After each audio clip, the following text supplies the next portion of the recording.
Book of Heaven, Volume 11, Part 16. October 20th, 1916. Grace, like sunlight, gives itself to all. I was fusing myself in the divine will, and the thought came to me of commending to it various people in a special way. And blessed Jesus told me, "My daughter, specificity goes by itself, even if you should not place any intention. In the order of grace, it happens as in the natural order. The sun gives light to all, yet not everyone enjoys the same effects. However, this is not because of the sun, but because of creatures. One uses the light of the sun in order to work, to be industrious, to learn, to appreciate things. This one makes herself rich. She constitutes herself and does not go around begging for bread from others. Someone else, then, keeps lazing about. She does not want to meddle in anything. The light of the sun inundates her everywhere, but for her it is useless. She wants to do nothing with it. This one is poor and sickly, because sloth produces many evils, physical and moral, and if she feels hungry, she needs to beg for someone else's bread. Now, is the light of the sun perhaps responsible for these two? Or does it give more to one and less to the other? Certainly not. The only difference is that one takes advantage of the light in a special way, while the other does not. Now, the same happens in the order of grace, that more than light inundates souls, and now it makes itself all voice to call them, voice to instruct them and to correct them.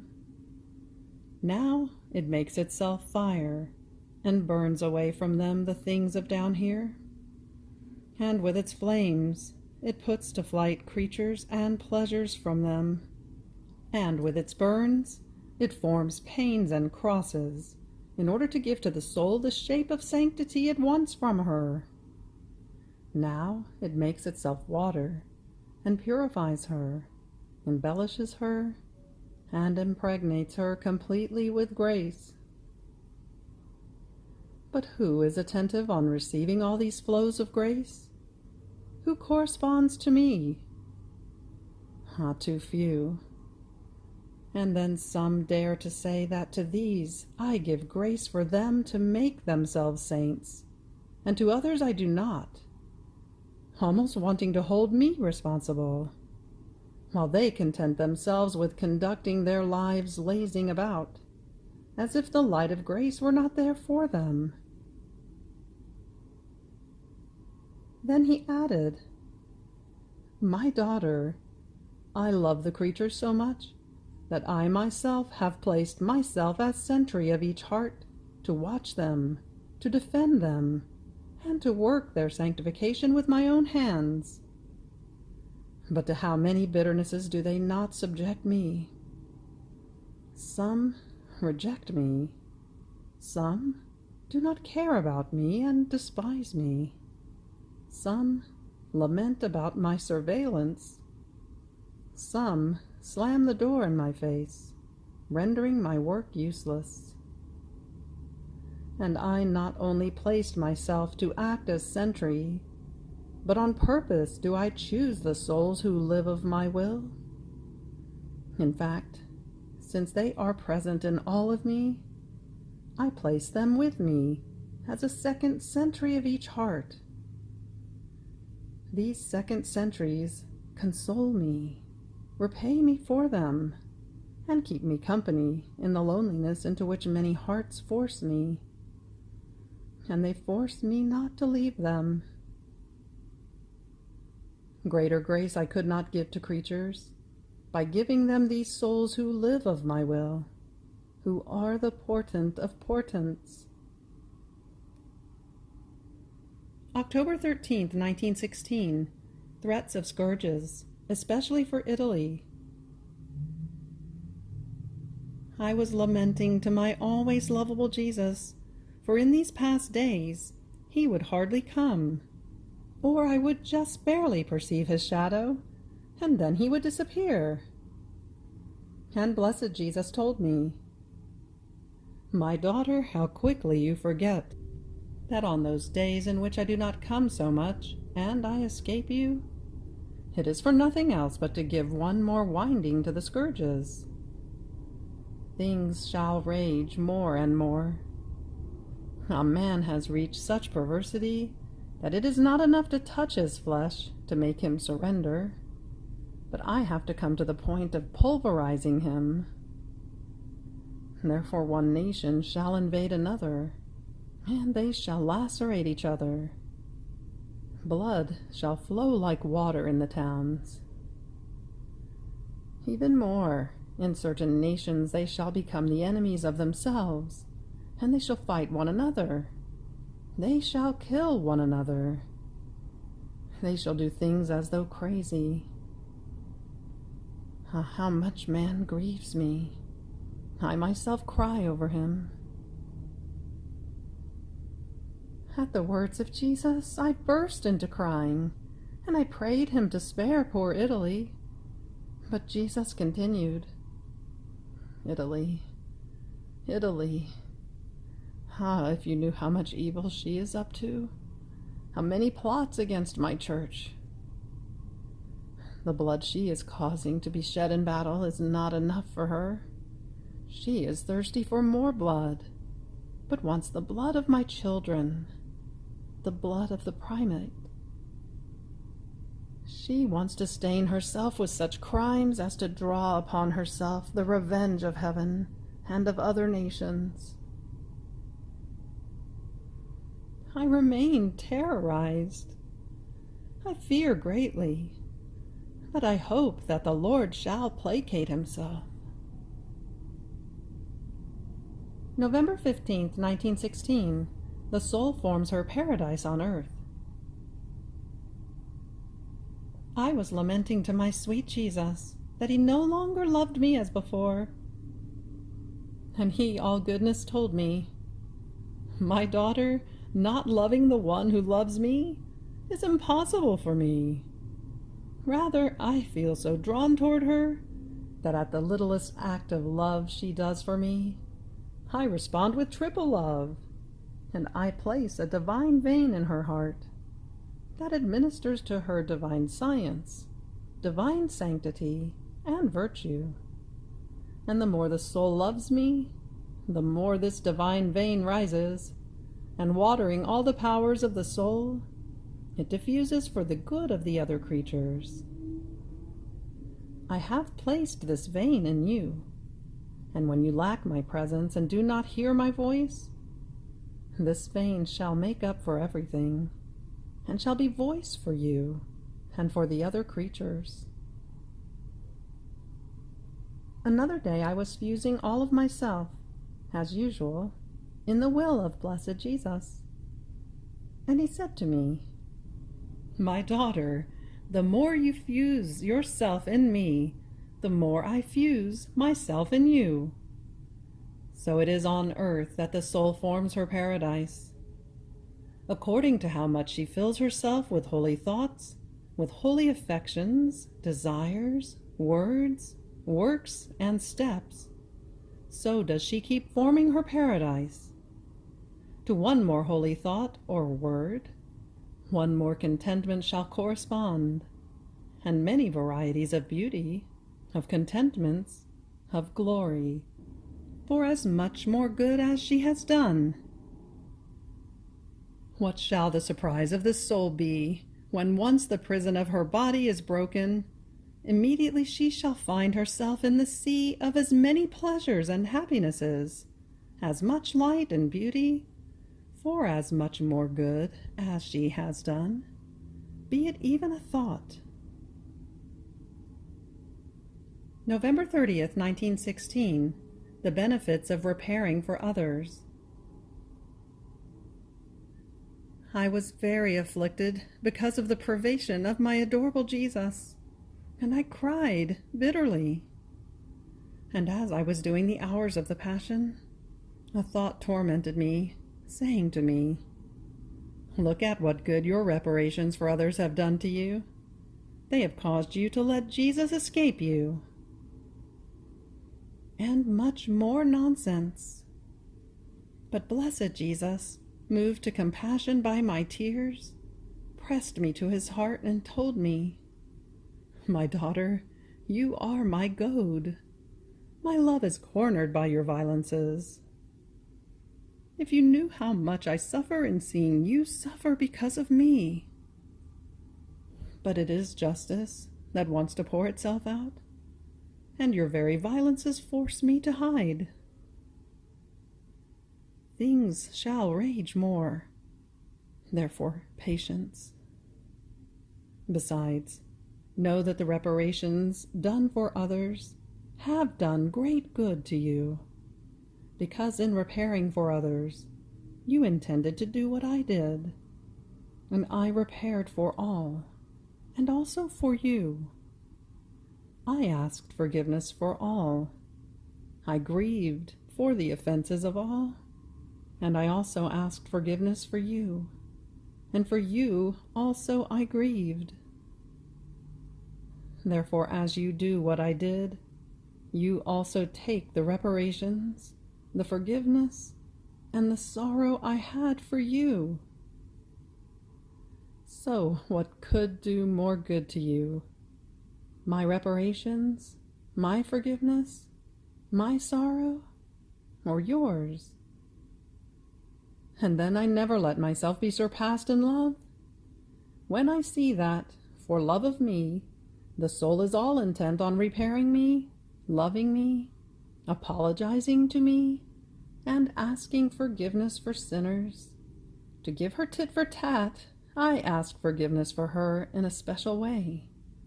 I repair and love for her, and I keep embellishing her soul with my love, with my reparations and forgiveness. Therefore, continue to repair, and do not raise conflicts between you and me. December 5th, 1916. The good that the soul who lives in the will of God does. I was doing my meditation, and according to my usual way, I was pouring all of myself in the will of my sweet Jesus. In the meantime, I saw an engine before my mind that contained innumerable fountains that spouted waves of water, of light, of fire, and rising up to heaven, these would pour upon all creatures. There was no creature who was not inundated by these waves. The only difference was that for some they entered inside, while for others only outside. And my always lovable Jesus told me, "My daughter, I am the engine, and my love keeps the engine in motion and pours over everyone. But for those who want to receive these waves, if they are empty and they love me, they enter into them, while the others are just touched in order to be disposed to receive such a great good. As for the souls who do my will and live in it, then, they are inside the engine itself, and since they live of me, they can dispose of the waves that gush out for the good of others, and are now light that illuminates, now fire that ignites, now water that purifies. How beautiful it is to see these souls who live of my will coming out from within my engine like as many other little engines, diffusing themselves for the good of all. And then they return into the engine and disappear from the midst of creatures, as they live of me and me alone." December 9th, 1916. Jesus wants to find himself and what he did in the soul. With this intention, the soul must do the hours of the Passion and every action. I was afflicted because of the privations of my sweet Jesus. And if he comes, while I breathe a little bit of life, I am left more afflicted in seeing him more afflicted than I am. He does not want to hear about placating himself, because creatures force him and snatch more scourges from him. But while he scourges, he cries over the lot of man, and he hides deep inside my heart, almost not to see what man suffers. It seems that one can no longer live in these sad times. Yet it seems that this is only the beginning. Then, as I was worried about my hard and sad lot of having to be so very often without him, my sweet Jesus came, and throwing one arm around my neck, told me, "My daughter, do not increase my pains by worrying. They are already too many. I do not expect this from you. On the contrary, I want you to make my pains, my prayers, and all of myself your own, in such a way that I may find in you another me. In these times I want great satisfactions, and only the one who makes me his own can give them to me. That which the Father found in me, glory, delight, love, satisfactions whole and perfect, and for the good of all, I want to find in these souls, like as many other Jesuses that match me. These intentions you must repeat in each hour of the Passion that you do, in each action, in everything. If I do not find my satisfactions, it is over for the world. The scourges shall pour down in torrents. Ah, my daughter, my daughter." And he disappeared. December 14th, 1916, Jesus slept and worked in order to give true rest to souls in God. I was offering my sleep to Jesus, saying to him, "I take your sleep and I make it my own, and by sleeping with your sleep, I want to give you the contentment, as if another Jesus was sleeping." Without letting me finish what I was saying, he told me, "Ah, yes, my daughter, sleep with my sleep, so that in looking at you, I may reflect myself in you, and as I gaze at myself, I may find all of myself in you, because you are sleeping with my sleep, and so that as you gaze at yourself in me, we may be in accord in everything. I want to tell you why my humanity subjected itself to the weakness of sleep. My daughter, the creature was made by me, and as my own, I wanted to keep her on my lap, in my arms, in continuous rest. The soul was to rest in my will and sanctity, in my love, in my beauty, power, wisdom, and so forth. All these acts that constitute true rest. But what sorrow! The creature escapes from my lap, and trying to detach herself from my arms in which I hold her tight, she goes in search of vigil. Vigil are passions, sin, attachments, pleasures. Vigil, the fears, the anxieties, the agitations, and so forth. So as much as I long for her and call her to rest in me, I am not listened to. This is a great offense, an affront to my love, that the creature takes into no consideration, and she gives not a thought to repair for it. This is why I wanted to sleep, to give satisfaction to the Father for the rest which souls do not take in him, by repaying him for all. And while sleeping, I impetrated true rest for all, making myself the vigil of each heart, in order to free them of the vigil of sin. And I so much love this rest of the creature in me, that I not only wanted to sleep, but I wanted to walk, in order to give rest to her feet, work to give rest to her hands, palpitate and love to give rest to her heart. In sum, I wanted to do everything so that the soul might do everything in me and would take rest, and so that I might do everything for her, provided that I could keep her safe within me. December 22nd, 1916. Everything that the soul does in the will of God, Jesus does together with her.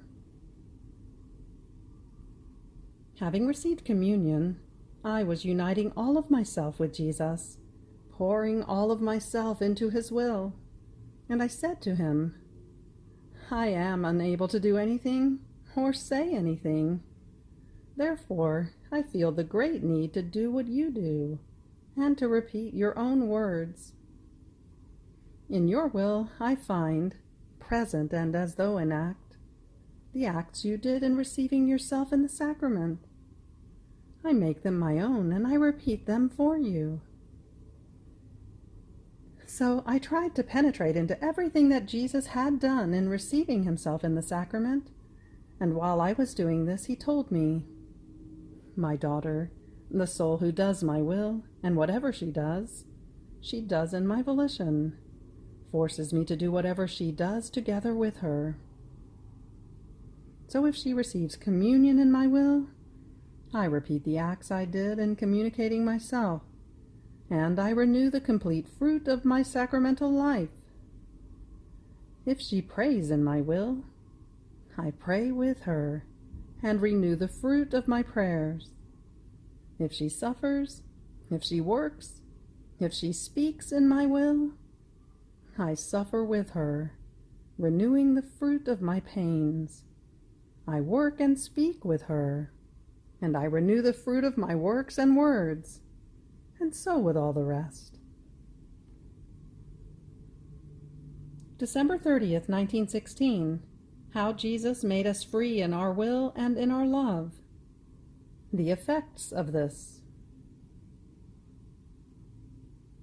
Continuing in my usual state, I was thinking about the pains of my lovable Jesus, offering my interior martyrdom united to the pains of Jesus. And Jesus told me, My daughter, my executioners were able to lacerate my body, insult me, trample upon me, but they could touch neither my will nor my love. These I wanted free, so that like two currents, they might run and run without anyone being able to hinder them, pouring myself out for the good of all, and also of my very enemies. Oh, how my will and my love triumphed in the midst of my enemies. They would strike me with scourges, and I would strike their hearts with my love, and with my will I would chain them. They would prick my head with thorns, and my love would turn on the light in their minds to make me known. They would open wounds on me, and my love would heal the wounds of their souls. They gave me death, and my love gave life back to them, so much so that as I breathed my last on the cross, the flames of my love, touching their hearts, forced them to prostrate themselves before me and to confess me as true God. Never was I so glorious and triumphant as I was in my pains during the course of my mortal life down here. Now, my daughter, in my likeness, I made the soul free in her will and in her love. So others might take possession of the external works of the creature, but no one can do so with her interior, with her will and her love. I myself wanted her to be free in this, so that freely, not being forced, this will and this love might run toward me, and immersing herself in me, she might offer me the noblest and purest acts that a creature can give me. And since I am free, and so is she, we might pour ourselves into each other and run toward heaven, to love and glorify the Father, and to dwell together with the sacrosanct Trinity. Run toward the earth to do good to all. Run into the hearts of all, to strike them with our love, to chain them with our will, and make of them conquests. Greater dowry I could not give to the creature. But where can the creature make greater display of this free will and of this love? In suffering. In it, love grows, the will is magnified, and as queen, the creature rules over herself. She binds my heart, and her pains surround me like a crown. They move me to pity, and I let myself be dominated. I cannot resist the pains of a loving soul, and I keep her at my side like a queen. In the pains, the dominion of this creature is so great that they make her acquire noble, dignified, ingratiating, heroic, disinterested manners, similar to my manners. And the other creatures compete to let themselves be dominated by this soul. And the more the soul operates with me, is united with me, identifies herself with me, the more I feel absorbed by the soul. So, as she thinks, I feel my thought being absorbed in her mind. As she looks, as she speaks, as she breathes, I feel my gaze, my voice, my breath, my action, step, and heartbeat being absorbed in hers. She absorbs all of me, and while she absorbs me, she keeps acquiring my manners, my likeness. I keep gazing at myself in her continuously, and I find myself. January 10th, 1917. How sanctity is formed of little things. This morning my lovable Jesus told me, "My daughter, sanctity is formed of little things. So one who despises the little things cannot be holy. It would be like someone who despises the little grains of wheat, that as many of them are united together, form the mass of the wheat. And by neglecting to unite them, he would cause the necessary and daily nourishment for the human life to be lacking. In the same way, one who neglected to unite many little acts together would cause the nourishment of sanctity to be lacking.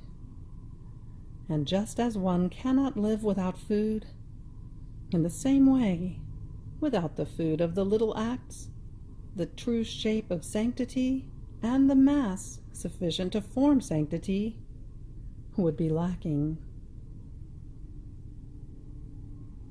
February 2nd, 1917. The world has become unbalanced because it has lost the thought of the Passion. As I was in my usual state, I found myself outside of myself, and I found my always lovable Jesus, all dripping with blood, with a horrible crown of thorns, looking at me with difficulty through the thorns. He told me, "My daughter, the world has become unbalanced because it has lost the thought of my Passion. In darkness, it has not found the light of my passion that would illuminate it. And as it would make known to it my love, and how much souls cost me, it might turn to loving the one who has truly loved it. And the light of my passion, guiding it, would put it on its guard against all dangers. In weakness, it has not found the strength of my passion that would sustain it. In impatience, it has not found the mirror of my patience that would infuse in it calm and resignation. And in the face of my patience, feeling ashamed, it would make it its duty to dominate itself.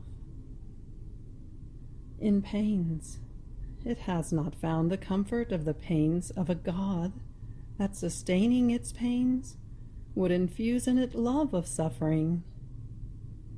In sin, it has not found my sanctity, that placing itself in front of it would infuse in it hate of sin. Ah, man has made an abuse of everything, because in everything he has moved away from he who could help him. This is why the world has lost balance. It behaved like a child who no longer wanted to recognize his mother, or like a disciple who, denying his master, no longer wanted to listen to his teachings or learn his lessons. What shall happen to this child and to this disciple? They shall be the sorrow of themselves, and the terror and sorrow of society. Such has man become, terror and sorrow, but a sorrow without pity. A man is getting worse and worse, and I cry over him with tears of blood. February 24th, 1917. In receiving communion, the soul must be consumed in Jesus and give him the complete glory of his sacramental life in the name of all. Having received communion, I was holding my sweet Jesus tightly to my heart, and I said, "My life, how I wish I could do what you yourself did in receiving yourself sacramentally, so that you may find your own contentments, your own prayers, your reparations in me." And my always lovable Jesus told me, "My daughter, in this small circle of the host, I enclose everything, and this is why I wanted to receive myself, to do complete acts that would glorify the Father worthily, as creatures would receive a God. And I gave to creatures the complete fruit of my sacramental life. Otherwise it would have been incomplete for the glory of the Father and for the good of creatures. This is why in each host there are my prayers, my thanksgivings, and everything else that was needed to glorify the Father, and that the creature was supposed to do for me. So, if the creature fails, I continue my crafting in each host, as if I were receiving myself again for each soul. Therefore the soul must transform herself in me, form one single thing with me, make my life, my prayers, my moans of love, my pains, her own, as well as my heartbeats of fire, with which I would want to ignite them. But I find no one who abandons herself as prey to my flames. In this host I am reborn. I dive. I die, and I consume myself. But I find no one who consumes herself for me. And if the soul repeats what I do, I feel myself being repeated, as if I were receiving myself once again.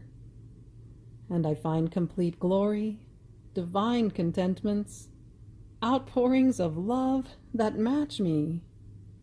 And I give to the soul the grace to be consumed of my own consummation. You have reached the end of the Book of Heaven, Volume 11. Fiat.